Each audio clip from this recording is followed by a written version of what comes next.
Hello everyone, welcome back again to my channel that is Commerce Arts and I hope you all are doing well.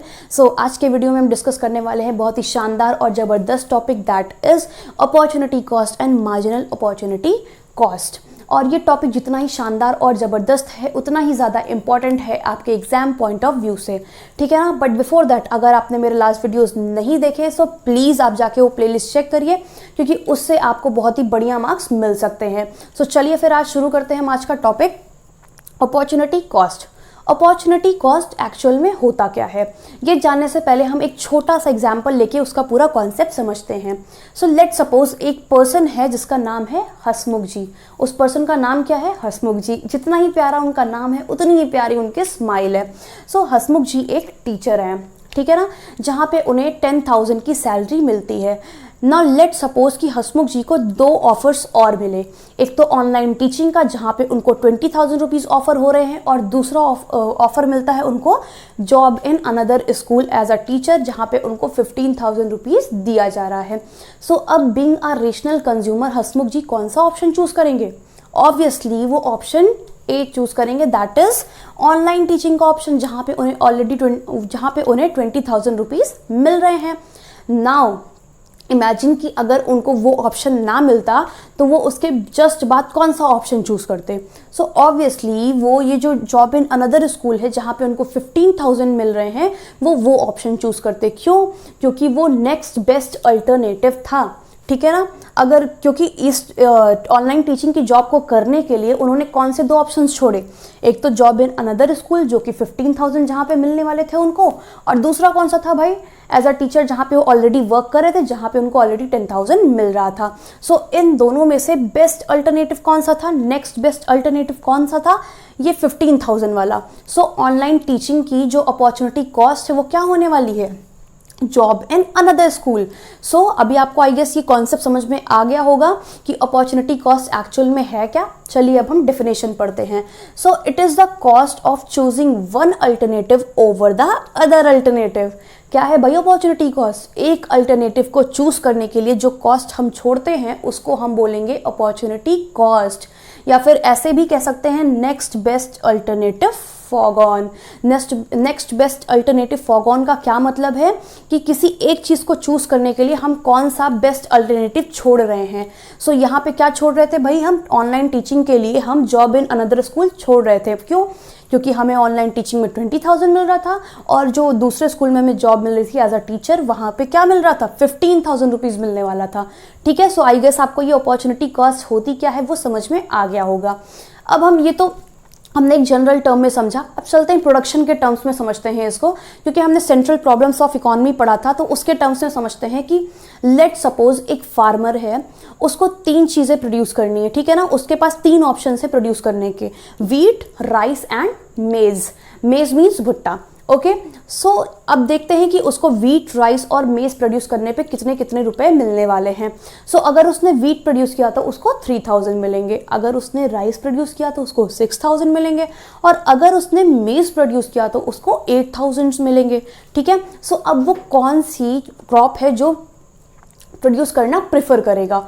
Obviously being a rational consumer वो क्या prefer करेगा? वो मेज prefer करेगा, है ना। वो मेज प्रोड्यूस करेगा क्योंकि उस पर उसको ज़्यादा सेटिस्फैक्शन मिल रहा है इन टर्म्स ऑफ मनी, ठीक है ना। सो अब इसका अपॉर्चुनिटी कॉस्ट क्या होगा? मेज का जो अपॉर्चुनिटी कॉस्ट होगा वो नेक्स्ट बेस्ट अल्टरनेटिव होगा। मतलब कि इमेजिन करते हैं अगर उसको मेज नहीं प्रोड्यूस करना था तो वो नेक्स्ट कौन सी क्रॉप है जो प्रोड्यूस करता? ऑब्वियसली वो राइस प्रोड्यूस करता जहाँ से उसको 6,000 रुपीज़ मिलने वाले थे, ठीक है ना। सो ये हो गया आपका पूरा पूरा अपॉर्चुनिटी कॉस्ट का टॉपिक। चलिए अब हम आते हैं दूसरे टॉपिक पे, that is marginal opportunity cost. But marginal opportunity cost को समझने से पहले हम फिर से एक छोटा सा एग्जांपल लेंगे। तो चलिए, हाँ, यहाँ पे कुछ चीज़ें हमें अज्यूम भी करनी है, लाइक जो हमारी रिसोर्सेज है वो लिमिटेड हैं, ठीक है ना। ह्यूमन वांट्स क्या है? अनलिमिटेड हैं, और जो हमारी रिसोर्सेज हैं वो लिमिटेड हैं। सो हमें लिमिटेड रिसोर्सेज से ही प्रोडक्शन करना है, ठीक है। सो चलिए फिर देखते हैं। लेट सपोज हमें गुड एक्स और गुड वाई का यहाँ पे कॉम्बिनेशन लेना है, ठीक है। किसका कॉम्बिनेशन लेना है? गुड एक्स और गुड वाई का। सो यहाँ पे हम देखते हैं जब हम गुड वाई की 200 यूनिट्स प्रोड्यूस कर रहे हैं तो हम गुड एक्स की कोई भी यूनिट्स प्रोड्यूस नहीं कर पा रहे हैं, जस्ट बिकॉज हमने सारी रिसोर्सेज कहाँ लगा दी, गुड वाई में। ठीक है, अब हम ये सोचते हैं कि हम गुड वाई के साथ गुड एक्स का भी प्रोडक्शन करें, बट गुड वाई के साथ गुड एक्स का प्रोडक्शन करने के लिए हमें क्या करना होगा, हमें कुछ यूनिट्स गुड वाई की सैक्रिफाइस करनी होगी। सो जब हमें गुड एक्स का 10 यूनिट प्रोड्यूस करना है तो हम कितनी यूनिट सैक्रिफाइस करेंगे गुड वाई की, 20 यूनिट्स। ठीक है, जब हमें गुड एक्स का 20 यूनिट्स प्रोड्यूस करनी है तो हम गुड वाई की कितनी यूनिट्स सेक्रीफाइस करेंगे, 40 यूनिट्स। और जब हमें गुड एक्स की 30 यूनिट्स प्रोड्यूस करनी है तो हम गुड वाई की सेक्रीफाइस करेंगे 60 units. And in the same way जब हमें गुड एक्स का 40 यूनिट्स प्रोड्यूस करना है तो हमें पूरी गुड वाई की यूनिट सेक्रीफाइस करनी पड़ेगी, दैट इज 80 यूनिट्स। ठीक है ना, सो ये तो हो गया कि आपने कितना सेक्रीफाइस किया एक गुड को गेन करने के लिए या फिर प्रोड्यूस करने के लिए। ठीक है, बट अब इसको एमओसी के टर्म्स में कैसे बोलेंगे, चलिए हम देखते हैं एमओसी की डेफिनेशन क्या है, उसके बाद हम फॉर्मूले पे आएंगे। सो एमओसी जहां पे आपका मार्जिनल टर्म यूज होता है, इकोनॉमिक्स में मार्जिनल टर्म का हमेशा ही मतलब होता है 1 एक्स्ट्रा एडिशनल यूनिट। मार्जिनल अगर आपका ये इकोनॉमिक्स में यूज हो रहा है सो उसका मतलब है 1 एक्स्ट्रा एडिशनल यूनिट।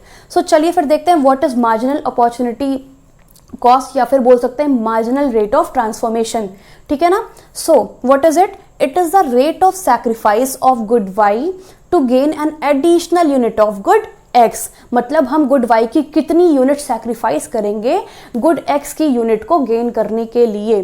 ठीक है ना, या फिर कह सकते हैं एडिशनल यूनिट गेन करने के लिए गुड एक्स की। ठीक है, सो चलिए और एक टर्म्स में देखें तो it refers to the number of units of good sacrifice to gain 1 additional unit of another good. दूसरे गुड की एडिशनल यूनिट गेन करने के लिए हम कितनी गुड वन की जो यूनिट है वो सैक्रिफाइस करेंगे, ये होता है आपका एमओसी। ठीक है ना, अब चलिए देखते हैं एमओसी को हम कैलकुलेट कैसे करते हैं, उसका फॉर्मूला क्या है, क्योंकि यहाँ पे मैंने आपकी प्रॉपर एक टेबल बना दी है, बट अब हम इसको कैलकुलेट कैसे करेंगे। लेट सपोज हमें ये नहीं पता है, सो हम इसको कैलकुलेट कैसे करेंगे, आइए इसका हम फॉर्मूला देखते हैं। So MOC is equal to unit of 1 good sacrificed upon more unit of other good produce. मतलब हम एक गुड की कितनी यूनिट सैक्रिफाइस करते हैं दूसरे गुड की एक यूनिट प्रोड्यूस करने के लिए। So that is delta Y upon delta X. कह सकते हैं total sacrifice of good Y upon total gain of good X. ठीक है ना, सो चलिए यहाँ पे देखते कैसे हमने कैलकुलेट किया है। फर्स्ट में हमें नहीं पता है, सारी पूरा डेटा नहीं पता है, तो फर्स्ट का हम स्किप कर देंगे। सेकंड से आइए देखते हैं।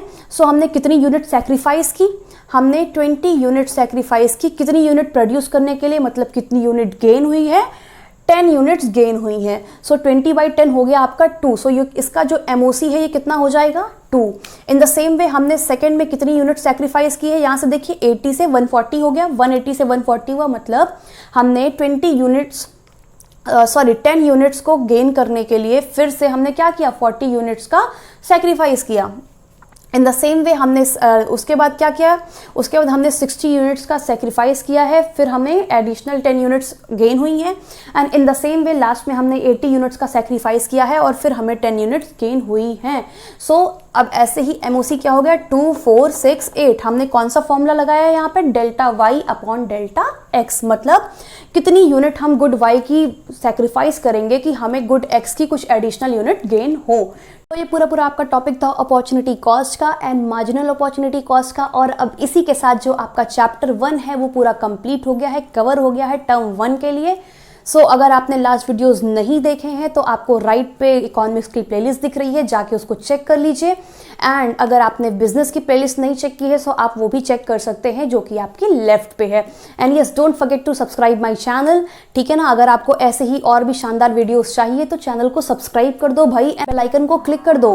एंड यस, अब नेक्स्ट वीडियो जो आपका होने वाला है वो बहुत ही ज़्यादा सरप्राइजिंग होने वाला है, बहुत ही शानदार होने वाला है आपके टर्म 1 के लिए। सो चलिए तब तक के लिए पढ़ते रहिए। Thank you everyone.